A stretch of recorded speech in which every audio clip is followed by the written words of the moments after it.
Bom, pessoal, bem-vindos a mais um vídeo. Aqui dando sequência aos vídeos sobre incontinência urinária. A gente já viu que incontinência urinária não é tudo igual, que existem tipos diferentes de incontinência urinária, e a ideia é a gente falar um pouquinho sobre um dos tipos que é um pouco mais prevalente, que é a incontinência urinária de esforço.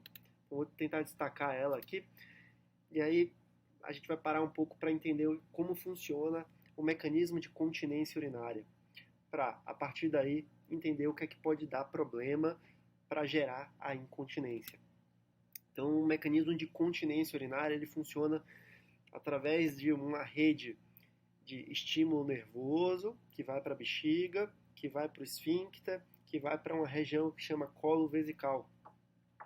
Então, a primeira função desse estímulo nervoso é relaxar a bexiga, contrair o colo vesical e contrair o esfíncter. Então, à medida que nossa bexiga vai enchendo, a gente vai armazenando e a saída está fechada. Essa saída fechada é simplesmente fechada por ação involuntária, então muitas vezes a gente nem está pensando que quer segurar o xixi, nosso corpo está agindo, e tem uma ação voluntária. Essa ação voluntária é quando a gente está apertado, por exemplo, a gente consegue contrair a musculatura e segurar o xixi. Esse esfíncter é chamado de esfíncter externo, essa que a gente contrai. E o colo vesical ou esfíncter interno é o que a gente nem pensa a respeito e que está simplesmente contraído na fase que a gente quer armazenar a urina. Aí tem um desenho esquemático do lado esquerdo, tem um desenho esquemático do trato urinário inferior masculino, com a bexiga, com a próstata, com a região do esfíncter e a uretra. Eu deixei essa próstata aí porque a próstata ela faz um mecanismo de continência no homem e que obviamente não está presente na mulher.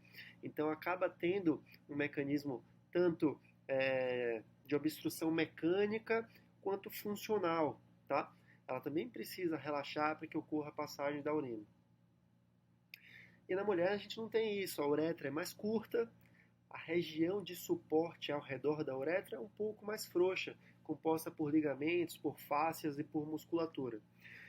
E essa rede de suporte na mulher, por ser mais frágil e mais curta, está relacionada a uma tendência maior à incontinência urinária de esforço. No homem, normalmente, essa incontinência urinária de esforço é relacionada a pós-cirurgias de prostatectomia radical para retirada de tumores de próstata. Então vamos focar um pouquinho mais na mulher. Na mulher, a gente tem alguns mecanismos que geram a incontinência. Então, essa uretra ela é mantida por ligamentos que prendem ela no assoalho pélvico e por fáscias. E à medida que vai envelhecendo, essas fáscias, esses ligamentos, eles vão perdendo suporte e afrouxando.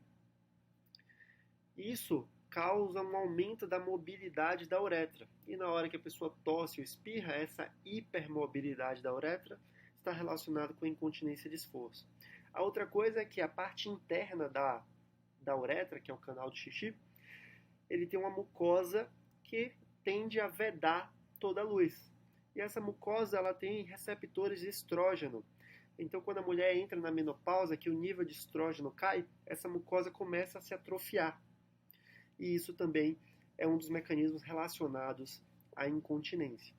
E por último, tem a deficiência esfincteriana. Então, em alguns casos, você pode ter uma lesão do esfíncter, que é essa musculatura que seguraria o xixi, e por você não ter um esfíncter bem adequado, você tem um vazamento da urina. Isso acontece, por exemplo, naqueles partos com bebês macrossômicos muito grandes, que aí pode ter lesão do esfíncter, ou simplesmente por um defeito nervoso, o paciente fez uma cirurgia de coluna, ou fez uma cirurgia pélvica, teve lesão do nervo, e aí você tem simplesmente uma paralisia do esfíncter. Ou então em casos neurogênicos também. Então a gente tem bexiga neurogênica com acometimento do esfíncter, levando à incontinência urinária. Isso é uma coisa interessante, porque a gente vê que não existe um mecanismo só. E o ideal é que a gente faça uma avaliação mais pormenorizada. Essa avaliação pormenorizada vai tanto de um exame físico, quanto de manobras mimetizando um procedimento cirúrgico para saber se vai gerar um mecanismo de continência. Avalia o resíduo pós-miccional, isso é extremamente importante para fazer o diagnóstico diferencial. Em alguns casos a gente usa o estudo urodinâmico.